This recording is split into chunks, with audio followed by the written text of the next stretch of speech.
Hello, Assalamu alaikum. This is Riyad from the cricket ground. Good morning. First of all আমি কথা বলতে যাচ্ছি হচ্ছে আমাদের আজকের যে ম্যাচ, টেস্ট ওয়ার্ল্ড টেস্ট চ্যাম্পিয়নশিপের ম্যাচ এগেনস্ট পাকিস্তান। সো এই ম্যাচটা শুরু হবে হচ্ছে আজ বাংলাদেশ সময় 11টায়, সকাল 11টায়। সো এই ম্যাচের কিছু গুরুত্বপূর্ণ কথা, সেটা হচ্ছে যদি আমরা টসটা ভেরি মাচ ইম্পর্টেন্ট, টসটা খুবই গুরুত্বপূর্ণ টেস্ট ক্রিকেটে। টস জিতে যদি আপনি গতবারের মতো বোলিংয়ের সিদ্ধান্ত নেন, it's good, it will be good. Cause হচ্ছে আমাদের বোলিং লাইনআপটা খুবই স্ট্রং হতে যাচ্ছে এই ম্যাচে, গত ম্যাচের চেয়ে ম্যাচে আরও বেশি স্ট্রং হতে যাচ্ছে। কজ হচ্ছে ছেলেরা খুবই ফুরফুরে মেজাজে আছে, গত ম্যাচে ভালো বল করেছে। আজকের এই ম্যাচে তাসকিন যদি ব্যাক করে, তাসকিন, শরীফুল এন্ড হচ্ছে হাসান, আমি আই থিঙ্ক যদি নাহিদ রানাকে মেবি ড্রপ করবে না, শিওর যদি ড্রপ করে তাহলে 3টা পেস তো অলরেডি থাকবে, তো নাহিদ রানার জায়গায় হাসান তাসকিন আসবে। সো আপনাদের উচিত কাজ হচ্ছে বল ওদেরকে অ্যাটাক করা। কীভাবে অ্যাটাক করবেন? In swing, out swing. শরীফুলের ইন সুইং আউট সুইং তো আছেই, হাসানের ইন সুইং আছে, অ্যান্ড হচ্ছে তাসকিনের পেস অ্যান্ড হাসানের ইনসুইং, শরীফুলের ইনসুইং আর সুইং দুইটাই।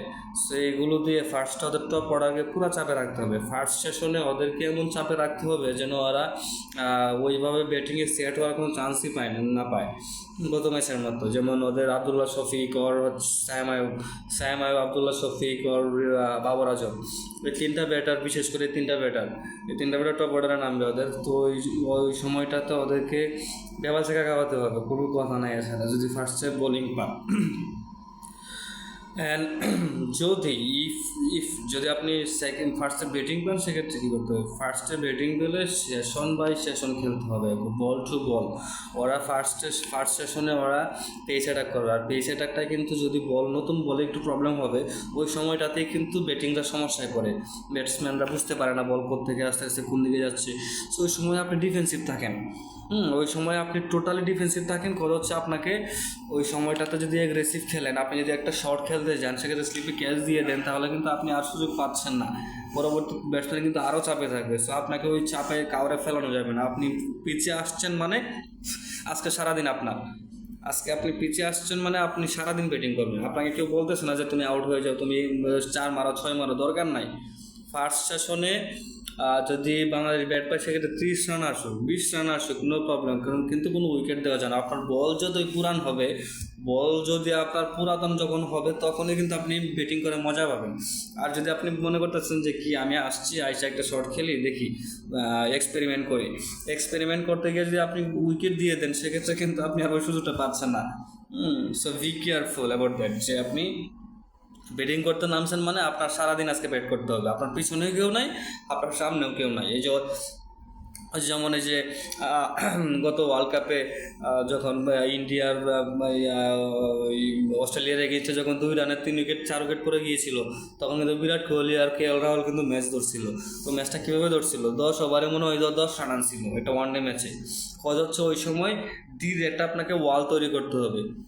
রান আসুক, রান আসবে, রান ব্যাটের লেগে রান আসবে, কোনো ব্যাপার না, কিন্তু আপনাকে রান করার জন্য আপনাকে 4 মারতে গিয়ে ক্যাচ দেওয়া যাবে না। বুঝতে পারছেন কথা? আপনাকে মাঠে থাকতে হবে, পিছে থাকতে হবে সারাক্ষণ। আপনার আজকে সারাদিন খেলতে হবে। বাংলাদেশ যদি ফার্স্টে ব্যাট পায়, সারাদিন খেলা ছাড়া আজকে আর কোনো গতি নাই। আর ওরা কিন্তু আজকে শাহিন শাহজাদিকে ড্রপ করছে। শাহিন শাহজাদির যে একটু সমস্যা ছিল, বলটা ও একটু ইয়র্কার লেন্থে বল করতো, সেক্ষেত্রে বা ডানাতি ব্যাটসম্যানদের একটু প্রবলেম হতো। সো ওইটা হবে না, ওরা স্পিনারে নেবে। আবরার আহমেদকে নিয়েছে, আর আবরার আহমেদকে যদি আপনারা একটু দেখে গেলেন, সেক্ষেত্রে কোনো ব্যাপার না। আবরার আহমেদ কিন্তু আহামরি কোনো এরকম লেগ স্পিনার না যে সে মিক্সড স্পিনার, ওকে, বাট সে কিন্তু ওইরকম রাশিদ খানের মতো না, রাশিদ খানের মতো না, কুলদীপের মতো না। আমরা রাশিদ খানকে, কুলদীপের তো আমরা ঠিকঠাক মধ্যে খেলি। সো আমরা কেন আমরা আমাদের খেলতে পারবো না? ওরা নিয়ে কোনো ভয় পাওয়ার কোনো কারণ নাই। আর ম্যাচে কিন্তু আমরাই ফেভারিট এই ম্যাচে। রিজন হচ্ছে আমরা গত ম্যাচ জিতেছি, অ্যান্ড হচ্ছে ওরা কিন্তু ব্যাকফুটে, ওরা গত ম্যাচ হারার পরে ওদের যে সমালোচনা হয়েছে, মানে বিগত কয়েকটা দিনে ব্যাপক, ওরা ওই টিম কম্বিনেশন ভাঙছে, টিম গেম কম্বিনেশন করতে গিয়ে শাহিন শাহজাদির মতো পেসার বাদ দিয়ে দিচ্ছে, অ্যান্ড হচ্ছে বাবর আজমকে বাদ দেওয়ার জন্য প্ল্যান করতেছিল। সো ওরা ব্যাকফুটে থাকবে, আমরা আপার হ্যান্ডে থাকবো, আর আমাদের ওই প্রেশারটাই ওদেরকে আরও বেশি করে চাপাই দিতে হবে। যে প্রেশার ওরা আছে এই প্রেশারটা আরও বেশি করে চাপাই দিয়ে ওদেরকে পুরা ম্যাচের মধ্যে চাপে রাখতে হবে। কোনো রকম ফ্রি মাইন্ডে খেলতে দেওয়া যাবে না। আপনার পেস বেশি খেলতেছে ওরা, স্পিনার নিয়ে আসেন, সাকিবকে নিয়ে আসেন, হ্যাঁ স্পিন পেস দুইটা দিয়ে অ্যাটাক করেন। আর ক্যাচ মিস করা যাবে না। Behind the stump Liton Kumar Das, wow, behind the stump Liton Kumar Das মানে fantastic, he was fantastic in first match. So ওই পারফরমেন্সটা এই ম্যাচে করতে হবে, কোনো ক্যাচ মিস দেওয়া যাবে না। আপনার দেখা যাচ্ছে যে 2 ফুট 3 ফুট দূরে ক্যাচ করতেছে, লাভ দিয়ে ক্যাচ ধরেন। টেস্ট ম্যাচ এটা, একটা ক্যাচ ধরা মানে ম্যাচ জেতা। সো আপনি একটা ক্যাচ ধরবেন, একটা উইকেট ফেলবেন, দ্যাট মিনস একটা উইকেট আপনার কাছে আসতেছে ইজিলি, হ্যাঁ, ওই সুযোগটা আপনাকে দিয়ে দিবে।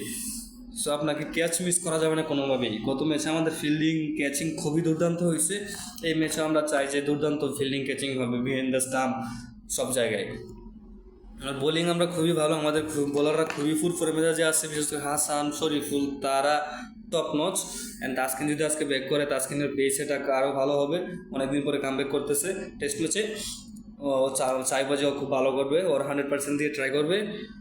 অ্যান্ড ব্যাটিংটাও খুব কার্যকরী। ব্যাটিংটা আমাদের ওপেনিং থেকে একটা সেঞ্চুরি আমরা চাই। ওপেনিং জাকির আর সাদমান থাকে, সাদমান গত ম্যাচে সেঞ্চুরি পায় না, এই ম্যাচে আশা করছি কত ফার্স্ট ইনিংসে সেঞ্চুরি দেখতে চাই আমরা। জাকিরের ব্যাটিংটাও একটু সমস্যা ছিল গত ম্যাচে, এই ম্যাচে আমরা চাই জাকিরের মানে যতক্ষণ পিছিয়ে থাকা যায় মিনিমাম, মানে সারাদিন, আজকে সারাদিন পিছিয়ে থাকতে হবে, আর কোনো কথা নাই। যদি আপনারা সারাদিনের আপনি নামবেন মানে পিচের মধ্যে মনে করবেন যে আমরা আগেও কেউ নাই পিছিয়েও কেউ নাই, আপনি ব্যাটিং করতে হবে, সেটা ডিফেন্সিভ ওয়েতেই, অ্যাগ্রেসিভ হওয়া যাবে না। টেস্ট ম্যাচে অ্যাগ্রেসিভ হওয়ার কোনো দরকারই নাই। আপনি ডিফেন্সিভ ওয়েতে সারাদিন ব্যাট করেন, রান আজকে সারাদিন 250-300 যায় আসুক, কোনো ব্যাপার না। রান টেস্ট ক্রিকেটে রান ডাজেন্ট ম্যাটার। আপনি যদি সারাদিন ব্যাটিং করেন দ্যাট মিনস আপনার রান ইজিলি আসবে। ওরা যখন ব্যাকফুটে থাকবে, ওরা উল্টাপাল্টা বল করবে, তখন আপনি শর্ট খেললেন। আপনি যদি ফার্স্ট সেশনে গিয়ে শর্ট খেলতে গিয়ে আউট হয়ে যান, সেক্ষেত্রে কিন্তু দল ব্যাপক চাপে পড়বে। মিডল অর্ডারের দিকে তাকায় লাভ না। আপনি ওপেনিংয়ে নামতেছেন, দ্যাট মিনস আপনিই হচ্ছে মেইন ব্যাটার, রাইট? সো আপনাকেই ওই দায়িত্বটা নিতে হবে। জাকিরের কিছু আউটের সিস্টেম দেখেছি আমি, সেটা হচ্ছে ওই মানে স্লিপে ক্যাচ দিয়ে দেয়। স্লিপের বল ছেড়ে দেন না, আপনি স্লিপের বল ছেড়ে দেন, নো প্রবলেম। আপনাকে স্লিপের বল তো লেন্থের বল তো আপনাকে গিয়ে মারার দরকার নাই। আপনার কাছে বল আসবে, স্লটের বল আসবে, আপনি ইজিলি মারতে পারবেন। আপনি লেন্থের বল গিয়ে মারতে গিয়ে কাট হয়ে আপনি আউট হয়ে যাবেন স্লিপে, no way for this match. Cause আপনি ওয়ার্ল্ড টেস্ট চ্যাম্পিয়নশিপ খেলতে নামছেন, এখানে অনেক কিছু পাওনা আছে, আপনার টিমকে অনেক কিছু দেওয়ার আছে। আপনি যদি নতুন অবস্থায় এসে যদি আপনি উল্টাপাল্টা শর্ট খেলে আউট হয়ে যান, সেক্ষেত্রে দল ব্যাপক চাপে পড়বে আপনার উপর। সবাই ওই হোপসটা রেখেই তো আপনাকে ওপেনিংয়ে নামাচ্ছে, তাই না? সো আশা করছি সবাই ভালো করবে। আর হচ্ছে আমরা যেহেতু এই ম্যাচে অনেক কনফিডেন্স, আমরা গত ম্যাচে ওদের এগেনস্টে জিতেছি, হচ্ছে এই ম্যাচে আমাদের আরও ভালো করতে হবে, এই আশায় আমরা আজকে মাঠে নামবো। আর যদি সেকেন্ড বললামই তো, যদি ফার্স্টে বোলিং পায় সেক্ষেত্রে ওদেরকে শরীফুলের ইনসুইং, আউটসুইং, তাসকিনের গতি, হাসানের লেংথ, লাইন সব কিছু দিয়ে ওদের টপ অর্ডারকে চাপে রাখতে হবে। ওদের টপ অর্ডারকে চাপে রেখে অন্য কিচ্ছু করা যাবে না। ওদেরকে ফ্রি মাইন্ডে খেলতেই দেওয়া যাবে না, ওরা ব্যাপক চাপে আছে অলরেডি। তো আমি আশা করছি 11টা ম্যাচ শুরু হবে, আর টসটা খুব ইম্পর্টেন্ট। আর টস জিতে ক্যাপ্টেন কিনে। আর ক্যাপ্টেনের ব্যাপক সমস্যা, ক্যাপ্টেন নিয়ে তো আলোচনা করতে হলে আরেকটা ভিডিও করতে হবে। ক্যাপ্টেনের প্রবলেম কি, শুধু ক্যাপ্টেন্সি করলে হবে না, আপনাকে অবশ্যই রান করতে হবে। আপনি যদি ব্যাটসম্যান, স্পেশাল ব্যাটার, অন্য ব্যাটিংয়ে নামেন, আপনি যদি ওইটা পিছিয়ে না থাকতে পারেন, সেক্ষেত্রে দল তো অটোমেটিকলি চাপে পড়বে। শান্তর ব্যাপারটা আমি খুবই সিরিয়াসলি ভাবার দরকার, শান্তর ব্যাপারটা নিয়ে, যে শান্ত আসলে কি করতে চায়। ওই সময় সে বোল্ড আউট হয়ে যায় ভাই। একজন ব্যাটসম্যান যদি বোল্ড আউট হয়ে যায় এই টেস্টের মধ্যে, সেক্ষেত্রে তাকে দিয়ে কী হবে আমি বুঝি না কিছু। জো রুট গতকালকে কী একটা ইনিংস খেলে বেরিয়ে গেছে, এই 40 বছর বয়সে কী একটা ইনিংস খেললো। মানে এগুলো দেখে না কেন, এগুলো দেখে এগুলো শিখুক। মুশফিকের 191 রান থেকে কিছু শেখা যায় না, যে আসলে কেমনে ব্যাট করতে হয় টেস্টে। বোল্ড আউট হয়ে যায় প্রত্যেকটা। রিসেন্টলি আমি শান্তর যতগুলো আউট দেখছি সবগুলো আউটে বোল্ড আউট। ওয়াই? মানে একটা ব্যাটসম্যান কেন বোল্ড আউট হবে আবার টেস্ট ক্রিকেটে?